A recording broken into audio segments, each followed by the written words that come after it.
முதல்ல இதை பிளான் பண்ணி ப்ரிப்பேர் பண்ணிடுங்க.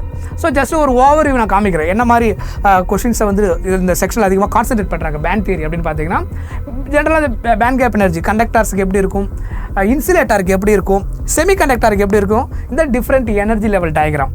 லாஜிக் கேட்ஸ்லேருந்து கொஷின் பேப்பரில் எந்த வருஷம் கொஷின் பேப்பர் எடுத்து பார்த்தீங்கன்னாலும் இந்த ஹெட்டிங் இல்லாமல் இருக்காது. இது ரிலேட்டடான ஒரு கொஷின் 100% இருக்கும். ரொம்ப சிம்பிளாக இருக்கும். இது பேசிக்காக என்னென்ன 5 கேட்ஸ் மெயினாக அண்டு கேட், ஆர் கேட், நாட்டு, நேண்டு, நார்.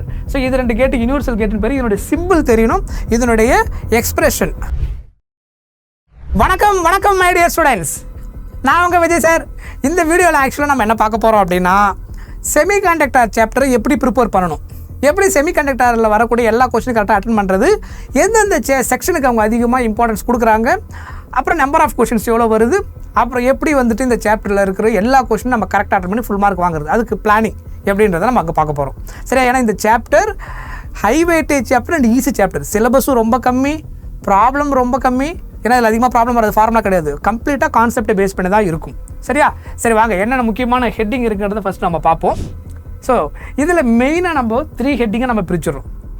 பேண்ட் தியரி அப்படின்ற ஒரு செக்ஷன், அதுக்கப்புறம் பிஎன் ஜங்ஷன், அதுக்கப்புறம் லாஜிக் கேட்ஸ். இந்த 3 பிரைமரி செக்ஷன் தான் செமி கண்டக்டரில் இருக்குது. இதில் லாஜிக் கேட்ஸ் கண்டிப்பாக ஒரு கொஸ்டின் 100% டவுட்டே வேணாம், ஃபிக்ஸ்டாக ஒரு கொஸ்டின் வந்துடும். மீதி 2 கொஸ்டின் அதர் 2 டாப்பிக்கில் இருந்து இருக்கும். ஸோ அது ஒன்றும் பிஎன் ஜங்ஷன் டயோடு. அதில் வந்துட்டு பிஎன் ஜங்ஷனுடைய ப்ராப்பர்ட்டி, ஃபார்வர்டு பயாஸோ, ரிவர்ஸ் பயாஸோ, half way rectifier, full way rectifier, இது ரிலேட்டடாக எது வேணாலும் இருக்கலாம், அது கான்செப்ட் கீழே. அப்புறம் பேண்ட் தியரி, பேண்ட் கேப் எனர்ஜியை பற்றி அந்த concept, insulator, conductor, semi conductor இதெல்லாம் எப்படி இருக்குது அப்படின்றத பற்றிய கான்செப்ட் பேஸ் பண்ணி கொஷின்ஸ் இருக்கும். இதெல்லாம் கான்செப்ட் ஓரியன்ட் டாபிக். ஸோ இந்த சாப்டரில் 3 கொஷின்ஸ் நமக்கு வந்துடும். ஸோ 12 மார்க்கு ரொம்ப ப்ரெஷர் இல்லாமல், டென்ஷன் இல்லாமல் ஈஸியாக ஸ்கோர் பண்ணக்கூடிய சாப்டர். இந்த சாப்டர்லாம் கடைசியாக படிக்கலாம்னு யாரும் வச்சிடாதீங்க. பேரலாக நீங்கள் ஃபஸ்ட்டு படிக்கும்போதே முதல்ல ஈஸி சாப்டர் முதல்ல முடிச்சிருங்க. எதெல்லாம் ஈஸியாக இருக்கோ அதில் அப்படியே பேரலாக முடிச்சிருங்க.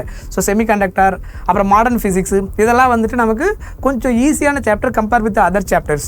ஸோ இதெல்லாம் நீங்கள் முன்னாடியே முடிச்சிட்டிங்கன்னா நமக்கு கண்டென்ட் வந்து சிலபஸ் கம்மி, மார்க்கும் நமக்கு ஜாஸ்தி ஸ்கோர் பண்ண முடியும், ப்ளஸ் ப்ராப்ளம்ஸ் கம்மி. ரொம்ப கம்பேர் பண்ணும்போது டூயலில் நமக்கு ப்ராப்ளம் இருக்கும், பட் அதில் லிமிட்டட் ஃபார்முலா, திரும்ப அந்த கான்செப்டை பேஸ் பண்ணி தான் ப்ராப்ளம் இருக்கும். ஸோ அதனால் that also one of the advantage.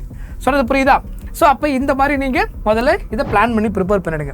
So just ஒரு ஓவர்வியூ நான் காமிக்கிறேன் என்ன மாதிரி கொஷின்ஸை வந்து இந்த செக்ஷனில் அதிகமாக கான்சன்ட்ரேட் பண்ணுறாங்க. பேண்ட் தியரி அப்படின்னு பார்த்தீங்கன்னா ஜென்ரலாக பேண்ட் கேப் எனர்ஜி கண்டக்டர்ஸுக்கு எப்படி இருக்கும், இன்சுலேட்டருக்கு எப்படி இருக்கும், செமி கண்டக்டருக்கு எப்படி இருக்கும், இந்த டிஃப்ரெண்ட் எனர்ஜி லெவல் டயக்ராம்.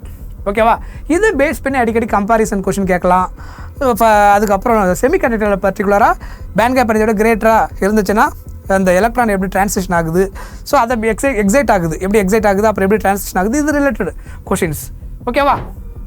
அதுக்கப்புறம் பார்த்தீங்கன்னா டோப்பிங், அந்த பிஎன் ஜங்ஷன் கேஸ் நம்ம வரும்போது அதில் இன்ட்ரென்சிக் செமி கண்டக்டர்னா எக்ஸ்ட்ரென்சிக்னா என்ன, அதுக்கப்புறம் எக்ஸ்ட்ரென்சிக் வரும்போது என் டைப்பு, பி டைப்னா என்ன, பென்டாவேலண்ட் இம்ப்யூரிட்டி எதுக்கு பண்ணும், ட்ரைவேலண்ட் இம்ப்யூரிட்டி எதுக்கு பண்ணும், அந்த ஏஜென்ட் நல்லா தெரியணும். எந்த இம்ப்யூரிட்டியை வந்து நம்ம பென்டாவேலண்ட்டாக யூஸ் பண்ணுறோம், எந்த இம்ப்யூரிட்டியை ட்ரைவேலண்ட்டாக யூஸ் பண்ணுறோம், இந்த மாதிரி அந்த எலமெண்ட்டுடைய நேம் கரெக்டாக தெரியணும். ஏன்னா அதெல்லாம் நம்ம கொஸ்டினை டேரெக்டாகவே கேட்டிருக்கிறாங்க. சொல்கிற பாயிண்ட் புரியுதா? ஸோ அதனால் இதெல்லாம் கொஞ்சம் கிளியராக புரிஞ்சு வச்சுக்கோங்க.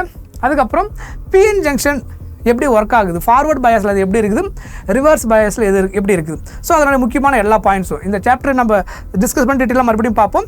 ஜஸ்ட் நான் உங்களுக்கு அந்த ஒரு ஓவர்வியூ கொடுத்துருக்குறேன். ஹெட்டிங் மெயினாக அவங்க ஃபோக்கஸ் பண்ணக்கூடிய அந்த ஹெட்டிங். சொல்கிறது புரியுதா?